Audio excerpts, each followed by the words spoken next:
Hey everybody, welcome back. My name is Monique. Welcome to Medora Budgets. I'd like to thank anybody who's liked or commented on any of my videos, especially those that have chosen to subscribe to my channel. Truly started this as a way to hold myself accountable, but I understand, recognize, and appreciate the community as a whole. If you're rocking with me on this journey, thank you, thank you, thank you. If you haven't made up your mind yet, sit with me for a spell. At the end of this video, if it's content you find valuable or enjoyable, please feel free to subscribe. It's myself and Sweets, married with a whole bunch of kids, trying to figure out our future, family, and finances so the decisions we're making now won't negatively impact us in the future. And today is Saturday the 23rd, but you're going to see this video on Tuesday. This is going to be my transfer Tuesday to pay on my Chase Freedom credit card. I need to take care of the statement balance. Lo and behold, today is the 23rd. That last payment for this particular statement cycle is the 24th. So I need to do it now. Can't wait until Tuesday because I do not want to get charged any interest. So that is what we are here to do today. Now, as I looked at this morning, getting ready for this video, as I looked at the information, I actually went on the Chase statement balance, and it shows that for my statement, I have $378.80 that's due, which is interesting because what I have available for payment is $236.41. So I am off by $142.39. Now, when I say I am off, I had some overspending, and that's about right because y'all know July, please don't take me back to January, Lord Jesus, but July was a spending month because I did have my family reunion. And so there are some costs that as I go back and I'm looking at the information, there are some costs that I did not account for, like drinks. I think when I made my video and I was talking about all the costs and I was saying, oh, we had some money left over, I'm going to give it to my mom so that she can recover some of the cost of the catering supplies that we used. And then we would see whether or not there was anything that would be left over that we would be able to give. But in that, I did not account for all of the drinks that I bought outside of Sam's. Plus there was the projector that I bought, and which we used, but since I'm going to keep that is cost that I have to pay for or cover. So there are some costs that are in here that I did not account for. If I did, and I was actually doing my job the way I should have, I would have kept some of that $500 and taken care of it. But at the end of the day, we got to find that money now to take care of it. I wouldn't go back to my mom now and ask her for anything. She did too much already. So with that said, $142.39 is the target. That's what we're looking for.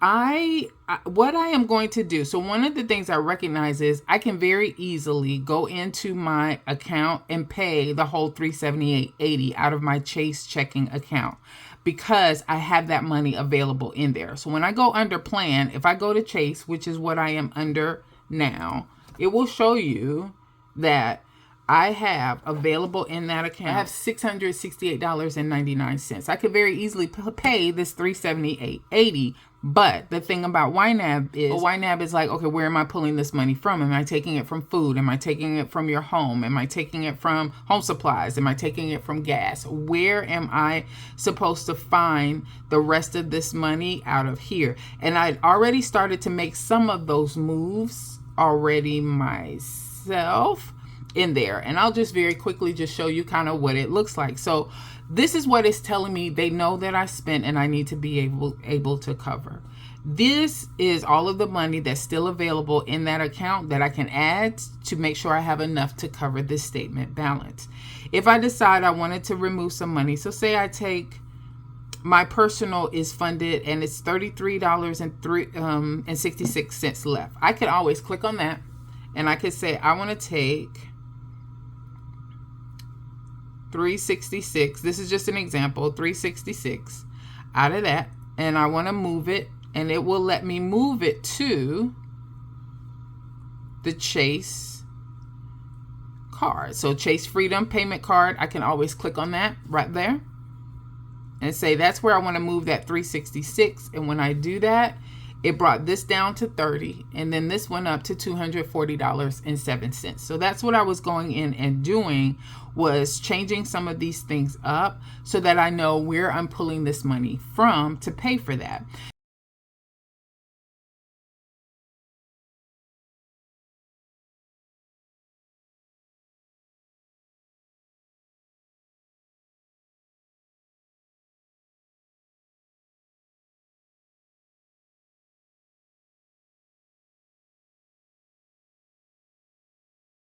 So now I'm at $298.99. So I need to have $378.80. I'm now at $298.99. So I am short $79.81. So I'm going to write that down, $79.81.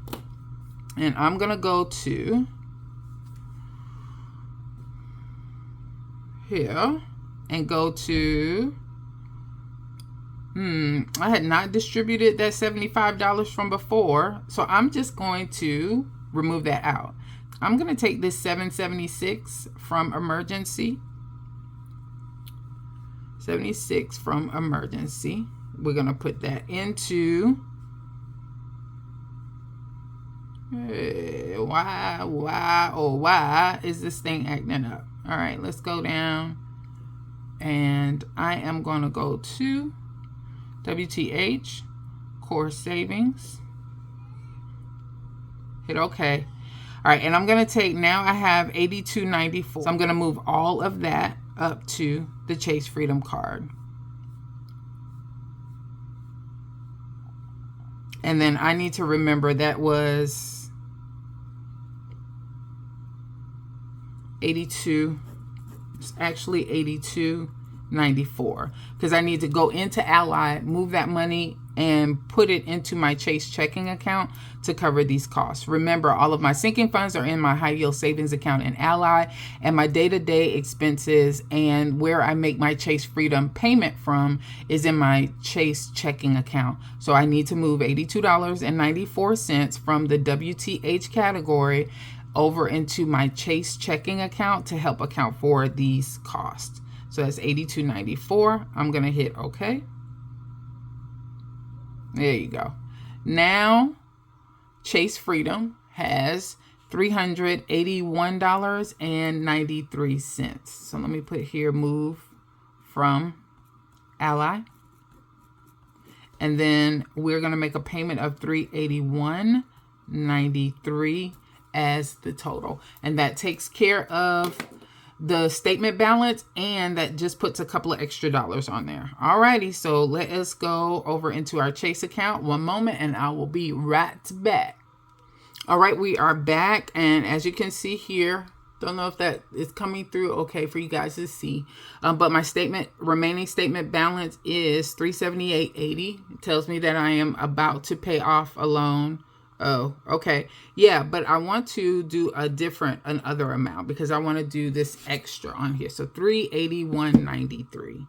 $381.93.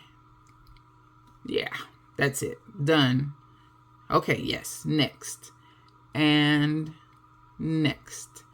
And today, make a payment and pay it, and we are done. And now what I will do is I will come on back over here, and I'm going to put in that transaction. So I'm going to add a payment, add a transaction, and it's going to be from my Chase checking account. Today, it's a transfer to Chase Freedom. And it is going to be an outflow from my Chase checking to my Chase Freedom. So it is going to be $381.93. And we're going to save that in there now. And that should be there. So if I go back over here to my plan statement, boom. So now for Chase Freedom, where it was saying that I needed to make a payment. Now it shows the payment amount is 0 because it registered that transfer from my Chase checking account to my Chase Freedom account as a payment being made. So we're good. So the statement balance has been paid. That has been taken care of. We found the money where we needed to. I'm going to go over now and move this $82.94 over from Ally to the Chase checking account to make sure those costs are accounted for, and we are good to go. All right. Thanks everybody for your time. You guys have a good one.